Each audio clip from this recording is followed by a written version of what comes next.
At first, everything went quiet, but then slowly I started to hear a ringing noise in my ears. Loud, deafening, and I knew it was not because I had been hit. It was as if my brain was making the sound of a heart rate monitor that suddenly flatlined. It could only mean one thing: it was you who got hurt. My soulmate, my lifeline, my heartbeat. It was all gone in the blink of an eye. All that was left erupted in an explosion of a black empty hole so deep I knew I could never climb out of it. Sure, I might reach the surface and see the landscape around me: trees, bushes, a blue cloudless sky with the warm feeling of the sun on an early day in spring. But the hole was made from sand, and just when I would think I could climb out of it, the hole would crash in on itself. That was how it was going to be from now on. The belief that time heals all wounds suddenly angered me. What the hell did that person who made this saying up even know about the healing of certain wounds? The ringing had stopped, and suddenly I felt cold, despite it being 107 degrees in the scorching sun. I shivered as I tried to get my phone from my back pocket to call for help. Why had I asked you on this trip, where there was no service practically 70% of the time? Why couldn't we have gone to friggin' Disney World like you wanted to do every year? Why did you agree to please me so I stopped complaining about your expensive vacations that in my eyes were time to outgrow?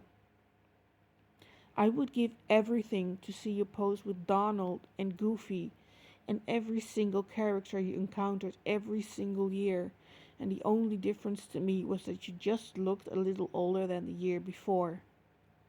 You swore it kept you young, but I only saw your gray hairs beside those ridiculous characters. Sometimes I wondered if you knew it was just a dressed up person, with your childlike dancing and goofing around. Oh, for heaven's sake, why am I not getting just one bar? Just one, please.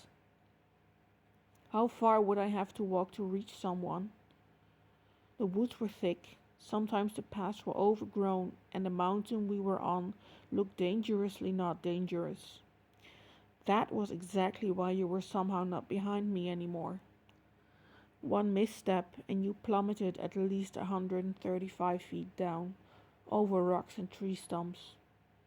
This was not a trail I should have taken you on. But wait, if I could carefully zigzag down, maybe I could reach you, and you had to be alive. Of course, of course you were. You were not dead. You just had a few scrapes, that's all. And from down there, surely I would have a signal, and I could help you stop any bleeding until emergency workers would come. Yes, of course. I started to carefully place my foot on the not dangerously looking dangerous side of the mountain, right between two thick roots of a tree that grew in an awkward angle.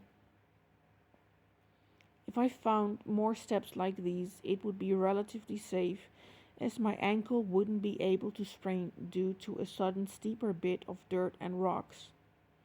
I kept assuring myself you'd be okay, and I would be there so soon, you'd see. Just hold on 1 or 2 more minutes and then I would reach you. My fourth step felt different. These roots felt weak and wet. My ankle buckled and I lost my footing with my left foot. I slipped, hitting rocks on my way down. Maybe even some tree stumps where trees had been hit by a storm and crashed down. I smiled. I would be next to you in even less than a minute. I heard something crack. I heard the same ringing in my ears I just heard 2 minutes before when you disappeared into these depths. The black hole opened up once again. The sun was shining in a cloudless sky, and the warmth was overwhelmingly pleasant. I saw you next to me. I noticed something in your left hand. It took me a few seconds to focus and see what it was. It was a photo of you and me in Disney World next to Mickey Mouse. It looked like something was written on the back. With my last bit of strength and a taste of warm metal in my mouth, I saw your handwriting. Round letters, for which I often teased you that you wrote like a girl. The letters danced in front of my eyes until they formed words, or at least I think they did.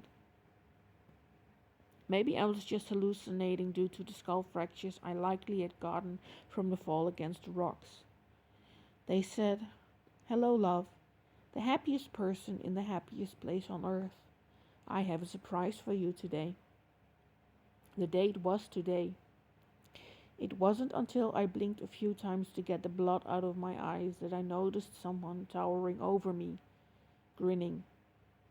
How? Where? "Hello, love. I told you I had a surprise for you." I could just make out an arm being lifted above my head with something dark in it. The pain was dull and sharp at the same time. "By the way, I've taken out your SIM card this morning. The service here is excellent, I must say." You lifted your arm again. The dark gray now had crimson red on it. I could just make it out until it